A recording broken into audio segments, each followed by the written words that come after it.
Moraï Verabotai, nous abordons à présent la paracha de Korah. Encore un des problèmes que va rencontrer Moshe Rabbeinu, mais avec lui surtout Aaron également.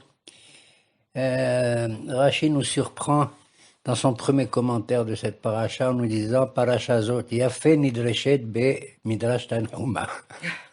Ça veut dire aller voir. Cette paracha, allez regarder, cherchez bien, elle est vachement bien interprétée dans le Midrash qui s'appelle Tanhuma. C'est une indication pour nous dire que dans toute génération, il y a toujours ce qu'on appelle des mahloket, des divisions, des controverses à n'en plus finir. Nahon.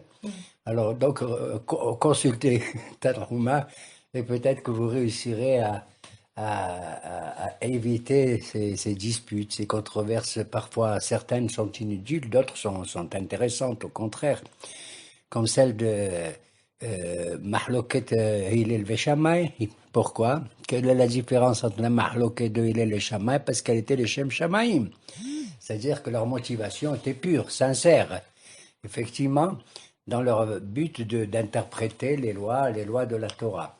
On peut dire d'une certaine manière que Hillel a les pieds sur terre, et donc il ne nous encombre pas avec, avec la dureté, la sévérité de certaines lois, alors que Shammai, lui, il voit ça comme si nous étions des Neshamot, les Shem Shamayim, Mamash les Shem Shamayim.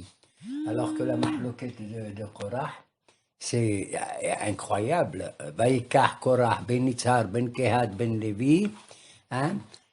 Korah. Alors on nous dit, j'ai pas besoin qu'on me dise qui c'est son père et son grand-père et son arrière-grand-père. Je le sais, puisqu'on l'a vu dans la paracha précédente. Les noms des Lévi, mais c'est un Lévi. Mais oui, il est venu, Korah. Lui, qui c'est Korah? Ben Itzhar. Waouh, Itzhar, c'est le frère de Amram, le père de Moshe. C'est des cousins, Moshe et Korah. Ben Kehat, waouh. Kehat, c'est un des trois fils de Lévi. Et c'est le plus important de tous, puisqu'il porte les Kli Kodesh et les objets sacrés du Mishkan sur les épaules. Ouais. C'est quelque chose, un atout merveilleux. Ça y rousse. Ben Lévi, attends, c'est le fils de Lévi. On sait combien Lévi est un personnage important. Eux-mêmes n'ont pas été asservis en Égypte, tellement ils ressemblaient à des prêtres, pour ainsi dire. Moi, je m'attendais à ce qu'ils disent aussi Ben Yaakov. La Torah dit non. Yaakov savait par prophétie qu'il y aurait toujours des problèmes dans sa descendance. Il a dit au Rasek, dans la bracha qu'il donne à Shimon et Lévi, Besodan el tavo nafshi biqalam el tehat kevodi. Dans leur, qui fourmille tous les problèmes, je veux pas qu'on mentionne mon nom, ni mon âme, ni quoi que ce soit. D'accord? Mais néanmoins, Vaïkar Korah, qu'est-ce qu'il a pris? Vaïkar. Il a pris quoi? Datan Vaviran, il a pris avec lui deux personnages les plus affreux du peuple d'Israël qui ont enquiquiné Moshe en Égypte déjà, Nachon. Et d'autant que Moshe était venu un jour lorsqu'il était en Égypte, il a sauvé Datan d'un Égyptien qui pratiquement voulait le tuer, et Moshe a assassiné l'Égyptien, il l'a enterré. Le lendemain, ce même juif, Datan, il se dispute avec son frère. Et Moshe vient les séparer,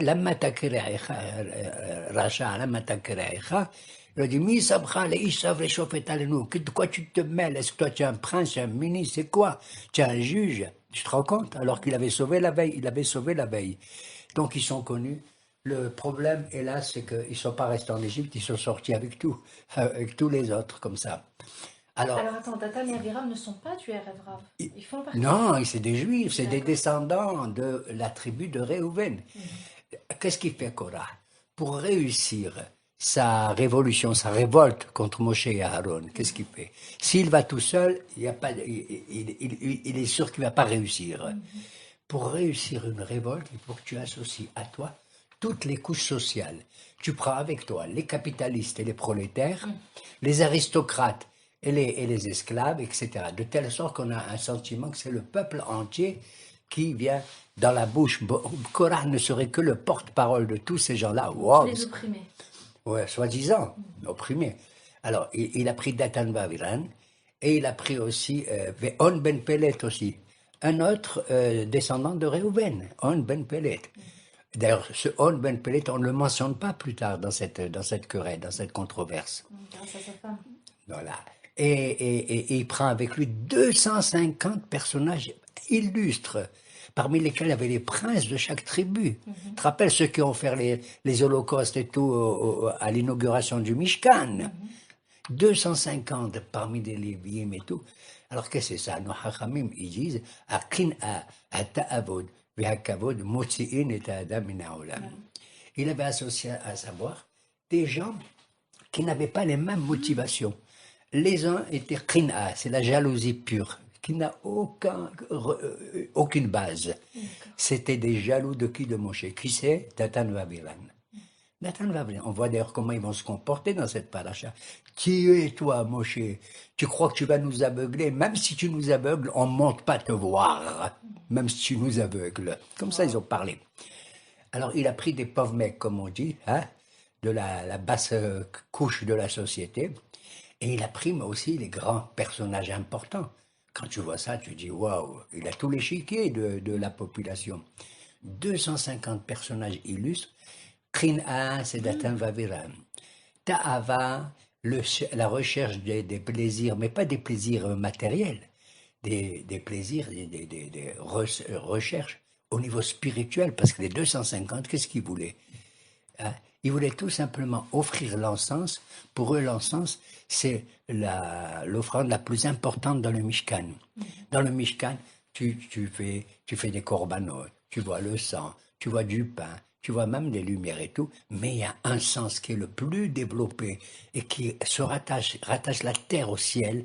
Hein? C'est le mysticisme, j'appelle ça, c'est le kétoret.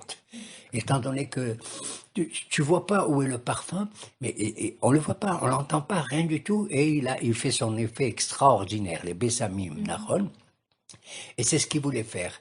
Ils étaient 250. Ils voulaient remplacer qui? Aaron, qui a été nommé Kohen Gadol. Ils voulaient le remplacer, pour ainsi dire, en prétextant que, oui, pourquoi que Aaron il fait le Ktoret et nous on vient pas d'autres personnalités, etc. Hein? Et ils savaient que quand ils devaient être à l'épreuve, un seul parmi les 250 aurait pu être choisi contre Aaron, mais pas les 250. Oui. Donc 249 types de cette grade, ils savaient qu'ils allaient disparaître d'une manière ou d'une autre, ils vont devant un échec. Qin'a, Datan Vaviran, Ta'ava, les 250 qui veulent faire le Ktoret, l'encens. D'ailleurs, Moshe, il leur a pas dit, mais moi j'ai dit à Moshe à l'oreille, dis-leur, ils veulent faire l'encens, sache qu'ils vont en sens interdit. Ça c'est clair et net tout à fait. Mamash. Veha kavod, qui c'est qui recherche le kavod? Korah. Il a pris avec lui la droite, la gauche, et lui il est où? Il est au centre, il est au milieu. Vaïka, qu'est-ce qu'il a pris? Tu te rends compte? Moi je prends des gens, comme il est dit, Kika Ishisha, quand un homme prend une femme, ça veut dire il prend, là-bas la Gemara a dit, il faut qu'il lui donne 3 choses. Mais une des choses, c'est de donner du fric. C'est la tabaat, d'accord? La pruta, comme on dit. Moi, j'ai donné combien? 5 centimes à l'époque à ma femme. Ça m'a coûté cher, crois-moi. Et donc, alors, Ve'on ben Pelet ben Erubim. Tu as bien fait de citer que On ben Pelet, on n'en parle plus. Au début, il était dans la bagarre, mais il s'est retiré. Mais grâce à qui? À sa femme. À sa femme. Sa femme, un beau jour, elle lui a dit, dis-moi, On, qu'est-ce que tu vas, pourquoi tu es avec cette bande-là qui va contre Moshe Aaron? Tu n'es pas intelligent. Si c'est Moshe, tu n'es pas considéré. Et si c'est Korah qui prend la place de Moshe, tu ne seras pas non plus considéré. Tu resteras à la même base, à la même valeur. Il a dit, qu'est-ce qu'elle a fait? Elle a donné à boire du vin, beaucoup du vin, de Bourgogne, je ne sais pas comment on appelle, du Bordeaux, ou du Cabernet Sauvignon. Mesken, il s'est endormi. Elle s'est mise à la porte de sa tente, elle a enlevé son kissouille roche, ses cheveux comme ça, et au moment même où le parti politique de Korah devait se réunir. Un type, il vient du parti, il dit, madame, où est? Il n'est pas là, on. Il a vu que cette femme, elle n'était pas, il n'y avait pas de signe-route. Il a dit, il n'est pas question qu'on prenne une femme qui n'est pas un type qui marie à une femme comme ça. Et il est parti. C'est comme ça qu'il a été exclu du parti, grâce à sa femme. Alors que le contraire, tu vois comment la femme joue un rôle important. Korah, il a été incité par qui? Par sa femme lui aussi. Elle lui a dit, ya baba, quoi? Elle lui a dit, tu as vu comment tu t'appelles? C'est vraiment ta destinée. Comment je m'appelle? Tu t'appelles Korah? Non, tu t'appelles Kra. Kra, Kireya, ça veut dire un chauve. D'accord? Elle lui a dit, tu as vu ce qui s'est passé? Quand Moshe, il a nommé son frère, hein? Tu as vu la procédure, la cérémonie. Ils lui ont fait des habits merveilleux, avec de l'or, avec de l'argent, avec tout ça, tout ça. Nahon? Et toi, tu es un Lévi en main, qu'est-ce qu'ils ont fait? Ils ont été, ils vous ont dit à tous les Lévis, allez vous laver d'abord vos vêtements, allez vous laver. Après, elle a dit, après, il est venu, et ils vous ont passé, ils vous ont enlevé tous les cheveux, tous les poils, de la tête aux pieds. Vous êtes devenus des cras, des chauves. Hein? Moi, je te dis chauve qui peut, c'est tout ce que je peux te dire, mamache. Hein? Et puis, et attends, et il vous a pris qui a Aaron, ce gros Aaron, elle a parlé comme ça. Il vous a pris et vous a balancé Tnoufa comme quelqu'un qui remue le loulav du nord au sud et de l'est à l'ouest, en haut et en bas. Voilà ce qu'il a fait de vous. Il vous a balancé comme un loulav. Il a entendu ça et tout. L'amoureux que lui aussi, il avait de la jalousie et tout dans son esprit. C'est ce qu'il a pris, Vaïqa. Tout le monde essaye de commenter le mot Vaïqa. C'est la prise, c'est prendre, c'est pas donner, tu as compris? Quand on est jaloux de quelqu'un, eh bien, c'est pas pour lui donner, c'est pour lui prendre. Je suis jaloux de l'autre, de l'autre, de l'autre, de l'autre. En vérité, la mahlouket, c'est quelque chose qui est naturel. Je veux dire par là, il y a une mahlouket légitime. Comme j'ai dit tout à l'heure, Shamaï et Hillel. Tu prends pas une page de Gemara qui n'a pas une mahlouket. Je te jure. Absolument. Il y a même de temps en temps des mahlouket qui sont graves. Je te raconte rapide. Il y a une fois une mahlouket à Tibériade, à l'époque de la Gemara. Hein, avec Rabbi Ishmael ben Rabbi aussi. Et ils étaient tous au Beth Midrash, et c'était Rabbi Odanassi qui enseignait et tout. Les gens à l'époque, ils étaient assis, les rabbins, par terre, comme ça. Et Rabbi Ishmael, Miskin qui était gros, il n'arrivait pas à marcher comme il faut. Qu'est-ce qu'il fait? Il mettait ses pieds au-dessus de la tête des gens qui étaient assis. Et il engueulait et tout. Il engueulait. Et là-bas, après, il y a eu une fois une bagarre aussi. Là-bas à Tibériade, dans une synagogue, un Beth Midrash, épouvantable, à tel point qu'ils se sont lancés un Sefer Torah qui s'est déchiré et tout. Les Hachamim là-bas, ils disent que Dieu préserve cette synagogue. Tu sais ce qu'elle est devenue plus tard?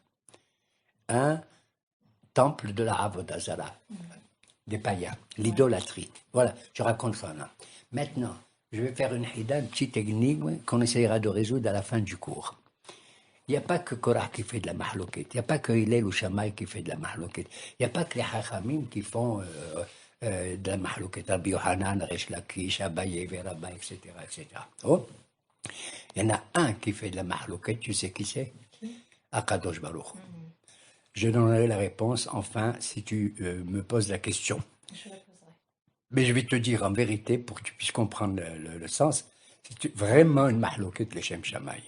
Okay. Vraiment. Et donc. La veuve? Hein? La veuve? Alors, Korah, mais attends, oui, absolument.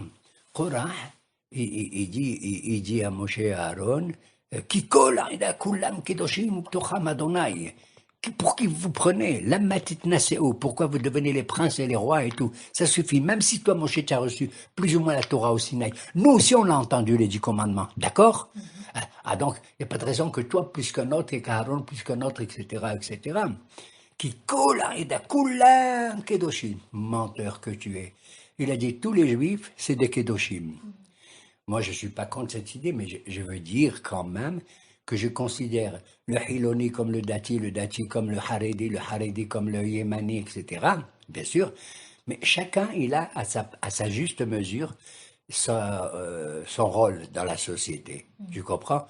Je suis kadosh à 20%, mon voisin, il est à 40%, celui d'en face, il est à 60%, etc., etc. On grimpe dans l'échelle de la spiritualité, d'accord? Mais pour Korah, non, tout le monde est kadosh. Et la matitna, c'est où? Il lui a dit, Coca, dis-moi, à la fin de la paracha la semaine dernière, tu parles, et tu nous donnes une mitzvah que le bon Dieu ne t'a pas donnée. C'est ça que ça veut dire. Il a dit, il faut faire le talit, il faut faire le talit, et puis ce qui est important, c'est de mettre un fil bleu. Dis-moi, regarde, nous tous, on est venus, la veille, ils ont fait tous un talit entièrement bleu, Ouais. et sans tzitzit. Il dit à Moshe, dis-moi, ce talit comporte entièrement bleu. Il faut que je fasse, soi-disant, comme tu dis, j'ajoute un fil bleu, un petit techelet. Moshe dit oui. Mais bon, allez, il se moque de lui. Rora, vous entendez? Un vêtement entièrement bleu n'arrive pas à... Il faut un fil. Et après, il lui dit, dis-moi, on a une maison tous avec plein de Torah, plein de livres de Torah et tout. Tu es venu, tu nous dis, Urtaftam al mezuzot betecha bisharecha. Vous devez écrire un passage de la Torah, c'est le schéma, hein, dans vos poteaux, c'est la mezouza. Dis-moi, moi j'ai une bibliothèque énorme. Je suis yotze si je mets un petit morceau de rien du tout à la porte. Moi je lui dis, oui, t'as compris? Entre parenthèses, je me coupe, en parlant du talit. J'ai été surpris dans le Rambam, écoutez bien mesdames, ça vous concerne, au chapitre 3 de Ilchot Tzitzit, normalement c'est les hommes qui portent le tzitzit, le talit. Oui ou non? Oui. Bon, ça veut dire que nous on dépend du temps, etc. Vous les femmes, vous êtes en dehors du temps parce que vous avez votre temps à vous et tout, Mizmat, Magrama, etc., etc. J'ai étudié sur le talit, et brusquement, le Rambam, Rabbi Moshe ben Maïmoun, Mi Moshe an Moshe, Lokam ke Moshe, il vient te dire, si une femme, elle a envie de mettre un talit, elle a le droit. T'entends? Le rationaliste, il m'a tué, ce Rambam. Je l'adore, mais cette fois-ci, je ne sais pas ce qu'il lui a pris. Et le Rabbi Notam, il vient, il avait déjà dit avant aussi, oui, mais bien sûr, les femmes, si elles veulent, elles portent même le talit. Mais Rambam, il a dit, elle met le talit, mais elle ne fait pas la bracha dessus. Ouais. Parce qu'elle n'est pas soumise à la loi. Mais c'est pour elle envie. Et Rabbeinu Tam, il a dit avec quoi? Le Rabbeinu Tam qui se mêle de tout, petit-fils de Rachid.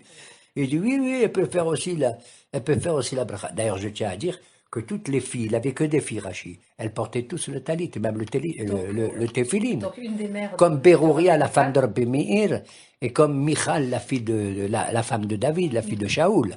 Oui, quelle est l'autre question? Non, madame? non, c'est pas une question, c'est juste pour dire que donc Rabbeinu Tam a grandi dans ce contexte familial.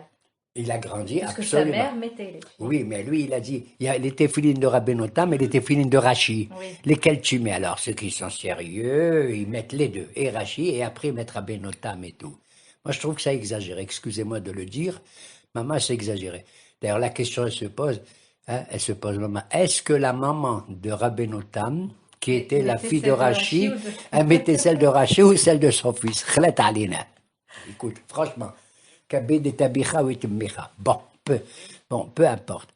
Alors, il lui dit, tu vois, vous avez vu tous un talit entièrement bleu, une maison pleine de Torah. Ce monsieur, il prétend qu'il faut mettre comme petit un fil de ridicule, hein, et un petit parchemin ridicule à la porte de la maison. Et tout le monde qui rigole et tout. Hein. Alors, mon cher Rabbeinu dit, qu'est-ce que vous avez à vous plaindre? En vérité, vous croyez que moi j'ai inventé? Je n'ai rien inventé. Vous croyez que j'ai recherché la royauté? J'ai recherché à être le maître? Pas du tout. Je tiens à vous rappeler, lisez dans le livre de Shemot. Un jour j'étais berger, moi, je me suis sauvé d'Égypte à cause de vous. À cause de vous. Parce qu'on m'a dénoncé, un juif m'a dénoncé à Dabar. Je comprends pourquoi les juifs ils sont en servitude en Égypte. Et j'ai été où à Midian, j'ai été là-bas. Et je n'étais que le berger d'un monsieur qui est un grand païen et qui après a reconnu l'unicité de Dieu, d'accord? Et un beau jour, je me trouve dans une montagne, hein, que vous appelez maintenant la montagne de Dieu, le Sinaï et tout. Et je vois un buisson, tout le monde connaît l'histoire du buisson ardent, le Sné. Et là, le bon Dieu, pendant 7 jours, pas une heure, ni 3 heures, Akadosh Baruch Hu, cher Moshe, approche-toi. Je t'ai désigné pour être le sauveur des Juifs en Égypte. D'accord? Et Moshe dit, mais je peux pas, ils vont pas me croire qui je suis un étranger pour eux. Il avait quitté l'Égypte 60 ans plus tôt. Qui c'est qui va le reconnaître? Qui c'est? Et en plus, il n'avait pas les mêmes traditions et la même vocalité. Il a dit, Loïs de Bari Manochi, je ne suis pas doué de la parole, Zama. Et il a dit, Kvad Pe ou Kvad Lachon. J'ai une élocution un peu lourde, un peu peut-être brillante par rapport aux autres et tout. Ils vont pas, ils vont pas. Et le bon Dieu dit, je t'ai choisi. Alors là, il lui dit, Shlachna beati shlach, pendant 7 jours. Gammi temol, gammi shilshom, depuis hier, depuis avant-hier, tu me parles, mon Dieu. Il lui dit, enlève tes chaussures devant moi, tu es sur une terre sacrée, t'as compris? Et il lui a dit, envoie un autre, envoie un autre. Et il lui a dit, non, c'est toi, Mamache, que je veux, et je veux Mamache t'envoyer. Tu dois accepter ou non, mais c'est ma loi. Donc on voit, dit Moshe, il n'a pas dit, il a fermé la bouche, mais nous on le sait, et même Korah il le sait, que Moshe n'a pas choisi d'être le roi, ni le maître, ni le grand prêtre, ni quoi que ce soit, rien du tout. Il a été contraint de le faire dans l'intérêt du peuple.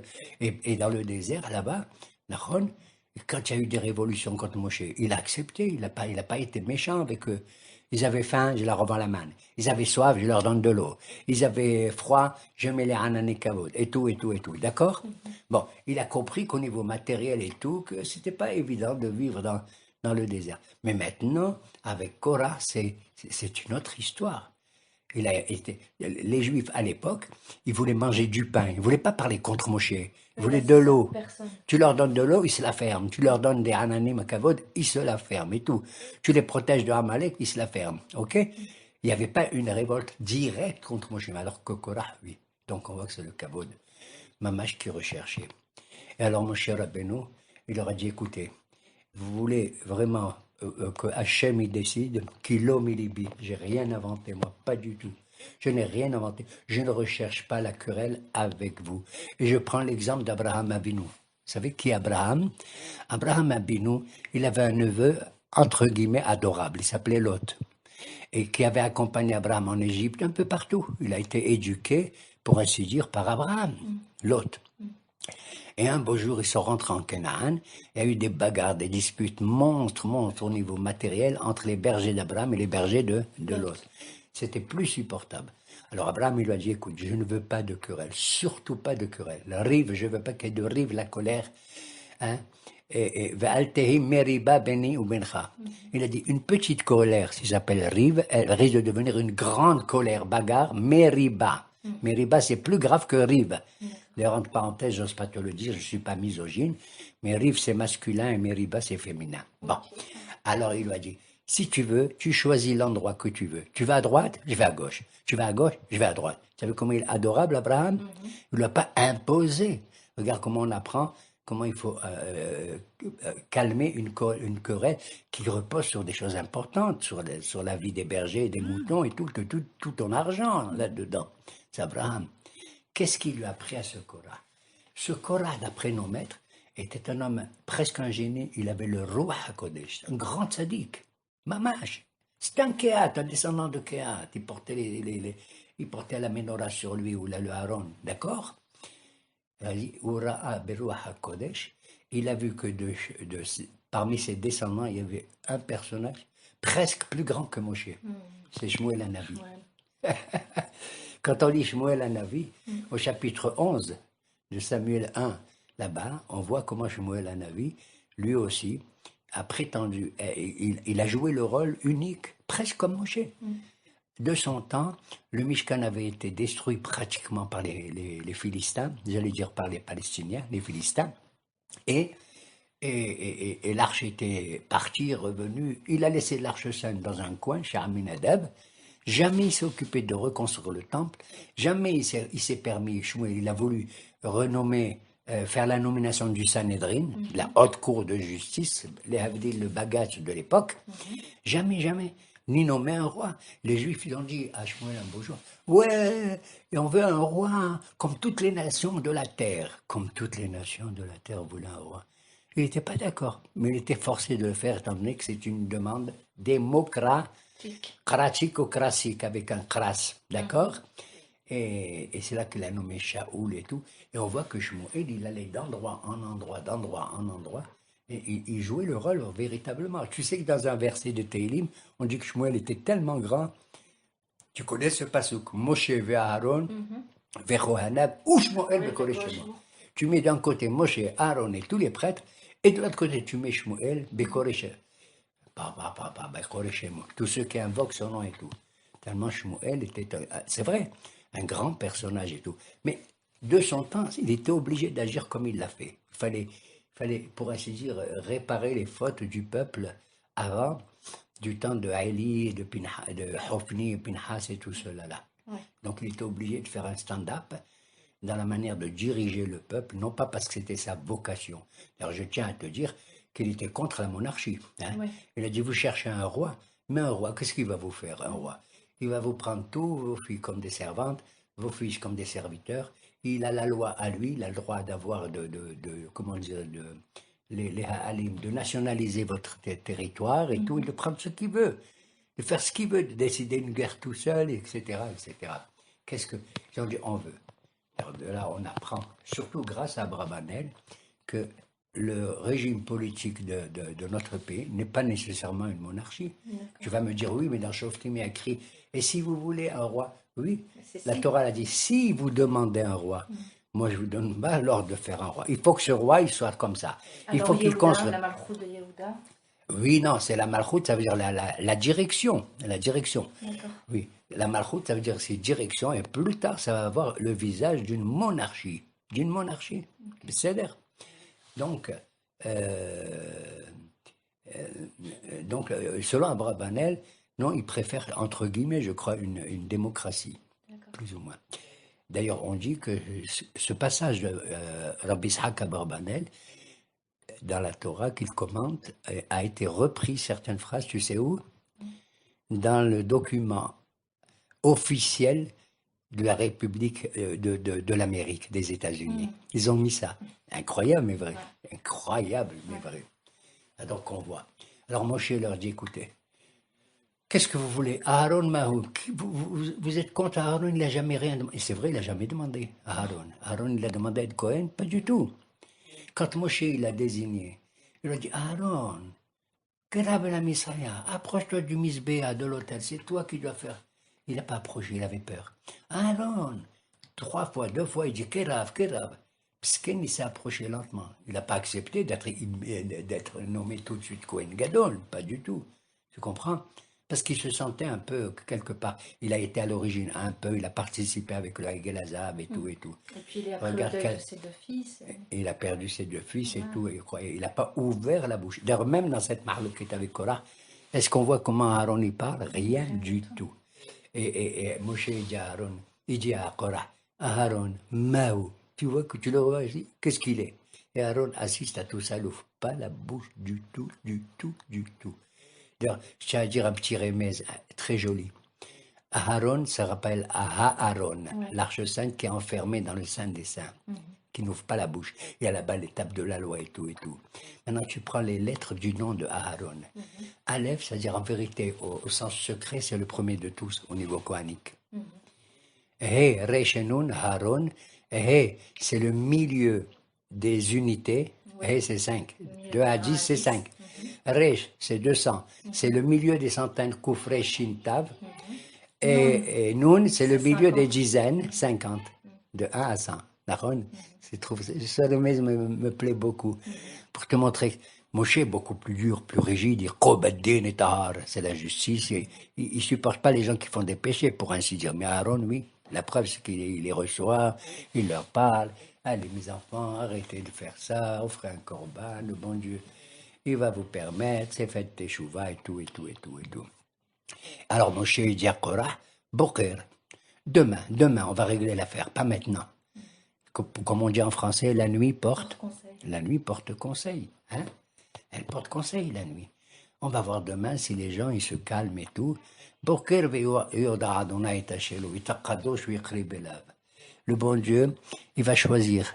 Si c'est vous, il va vous choisir. Si c'est vous. Hein? Et celui qui est kadosh, ça dit kulam kedoshim. Non. Kol ha'eda kula kedosha. Le peuple juif, il est kadosh, mais dans son klal, en tant que peuple. Mais chaque individu, il a son caractère et sa manière de vivre la loi. D'accord? Comme on dit, keshem she partsufehem enan domim, kach de'aotehem enan domod. On n'a pas tous le même visage. On ne se ressemble pas tous physiquement. Eh ben, on ne se ressemble pas tous non plus au niveau des déroutes, des idées, des pensées. Il faut savoir comment les accepter les uns et les autres. Comme ça. Ils disent nos hachamim. Vraiment. Alors, mon cher dit, Boker, demain. Ça veut dire, on fera la baqara, la critique entre guillemets. Boker, c'est comment on met les vaquères. Oui. Mais dans la clarté. Maintenant, il fait nuit. On verra de manière claire les choses demain.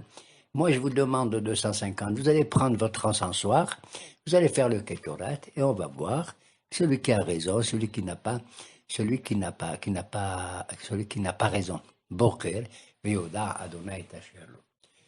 Alors, Moshe rentre avec Aaron, c'est la nuit. Qu'est-ce qu'il fait Korah? Il continue à se bagarrer. Il continue à mettre le feu au milieu du peuple.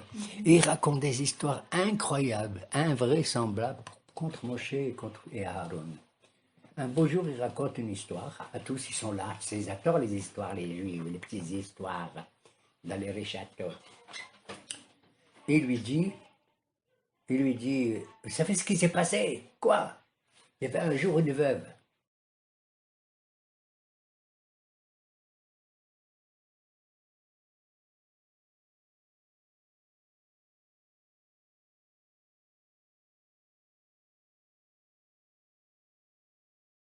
Il assemble tout le monde la nuit, ils adorent les histoires, il leur raconte et tout. Vous savez ce qu'il a fait, Moshe et Aaron? Vous savez ce qu'il a fait? Vous savez pas, vous connaissez la veuve, il y a une veuve. La pauvre, elle est seule, elle a 2 petites filles, elle a rien à manger. Elle a un petit morceau de champ de rien du tout. Hein? Elle s'est mise à labourer son champ, et Aaron, il est venu, Madame, excusez-nous, d'après la Torah, vous n'avez pas le droit de labourer avec Shor Vahamor Yahdav, un taureau et un âne ensemble, à cause de leur proximité. Oh là là, comment je vais faire et tout? Bon, la pauvre femme, après, elle se met à arroser et tout. Les épis commencent à sortir, et il arrive à Aaron, Madame, excusez-nous, mais il y a 3 mitzvot qu'il faut que vous fassiez, que vous n'avez pas le droit de prendre, c'est Pea, Leket et Shicha. C'est-à-dire, vous devez laisser un coin aux pauvres et aux étrangers dans votre chambre. Si vous faites tomber 2 gerbes, c'est pas pour vous, vous les laissez aux autres. N'ayez pas d'aïnara. Shikha, si vous oubliez, vous rentrez chez vous, vous avez oublié une gerbe, non plus, vous n'avez pas le droit de retourner pour la prendre.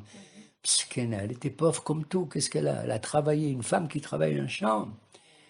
Et alors après, qu'est-ce qu'elle fait? Elle ramasse ce qui lui reste, elle fait un pétrin de farine, hein? Et elle veut pour manger, pour faire des croissants et des pains à ses petites filles. Et le Haron, il arrive, c'est le Korah qui raconte. Madame, excusez-nous, vous devez donner la hallah. À qui? Ben, au grand prêtre, au Kohanim. Excusez-nous, madame, il y a le Maaser Rishon, le Maaser Sheni, la Troumat Maaser. Elle en avait marre. Il lui restait plus rien du tout, pratiquement, dit Korah. Qu'est-ce qu'elle a fait? Elle a vendu son champ, ce petit champ de rien du tout. Elle a acheté à la place de petits animaux, comme ça, de chèvres, de moutons. Elle est venue et elle a commencé, elle a voulu, comment il s'appelle? Un béchor, il est né du mouton, un petit mouton. Aaron arrive, madame, c'est le béchor, c'est pour nous. Elle dit, moi j'en ai marre. Qu'est-ce qu'elle s'est fait? Elle n'avait pas de robe pour ses petites filles. Elle a pris la laine qu'il y a sur le dos de ses moutons pour en faire un tissu, une robe. Il arrive, comment il s'appelle, Aaron, Reshit Agez la Kohen. Les prémices de la toison du mouton, c'est pour le Kohen. Voilà. Elle en a eu marre. Elle a dit, si c'est comme ça, je tue l'animal. Elle l'a tué pour le manger. Il ne reste rien. Il arrive encore à Aaron. Vous écoutez bien. Il arrive à Aaron et dit, c'est pour nous. Tu te rends compte? Le pied de l'animal, la mâchoire avec la langue et la keva, la caillette, c'est pour nous. Alors elle n'en peut plus. Elle a dit, si c'est comme ça, je décide que tout ce que j'ai comme animaux, c'est harem.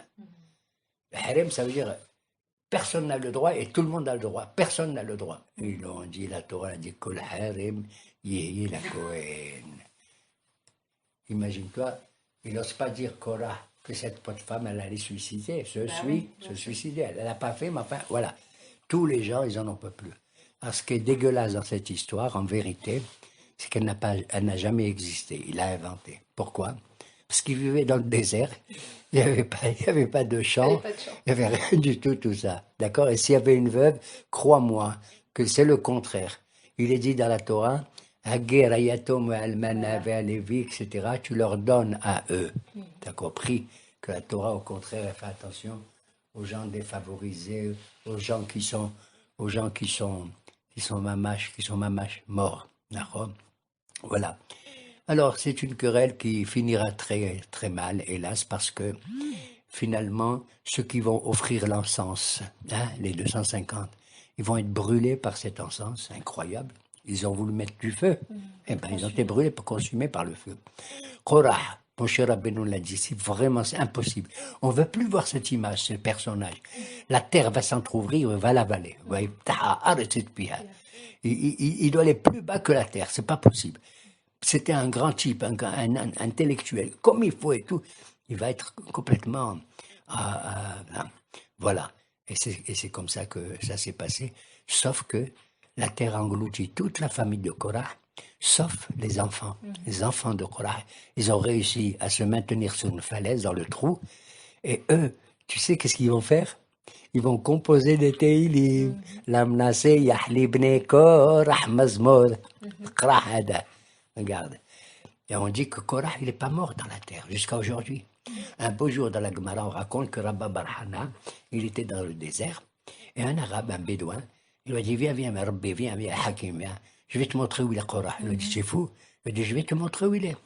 Il a pris sa lance comme ça, au bout de laquelle il a mis un coton mouillé, et il a mis au bord d'un trou là-bas, il y avait un peu de fumée qui sortait. Le coton, il s'est enflammé immédiatement. Il lui a dit, maintenant, mets ton oreille par terre. Rabba Barhana a mis son oreille. Qu'est-ce qu'il entend? Moshe Emet, Torato Emet. Ils passent leur temps à crier, les pauvres, dans le Sheol, c'est l'enfer pour eux.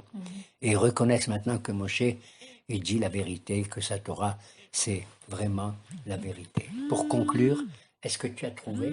Non, j'ai pas trouvé. Quand est-ce que Dieu, il a créé une mahloquette? Mais vraiment, les Shem Shamaïm. J'ai donné le remède. C'est lorsque bon Dieu il a créé le monde. Ah oui, Tout était parfait. Mais il y a un jour, il a fait exprès, c'est le deuxième jour, le lundi. D'accord? Il a créé la lumière au début. Le deuxième jour, qu'est-ce qu'il a fait? Il a créé l'eau, mais il a fait une séparation, une controverse, entre guillemets, une différence entre l'eau d'en haut et l'eau d'en... Et même que l'un, il était en haut, il dit, merde, pourquoi je suis en haut? Mais moi, je dois aussi arroser la terre. Alors, il dit, mais qu'est-ce que je fais en bas? Un, il avait été jaloux, pour ainsi dire, de l'autre qui faisait des mers et des rivières. Et l'autre était jaloux de l'autre qui était en haut, supérieur et tout et tout. Mais Akadosh Baruch Hu leur a dit, non, cette mahloquette que j'ai fait entre deux lots, c'est pour vous apprendre que même si vous êtes divergents dans vos pensées, et vous avez le droit, vous devez être doux comme de l'eau. Vous avez compris? L'eau, c'est le symbole quoi de la clémence. C'est le symbole de la gentillesse, d'accord? Il n'y a rien. Et je vais vous dire encore plus, c'est que même Shamaim, c'est Eshumaim. Le feu et l'eau, ils sont d'accord en haut et il n'y a pas de mahloket. Yeheratzon, que nous ayons tous de la Torah, même si Ritha de Oraita, on est embrasé grâce à la Torah, on est enflammé pour ainsi dire, mais qu'on retrouve aussi de temps en temps la sérénité que nous donnent les réponses que mon interlocuteur en face de moi m'a donné, même s'il n'a pas les mêmes pensées que moi. Shabbat Shalom Lekulam.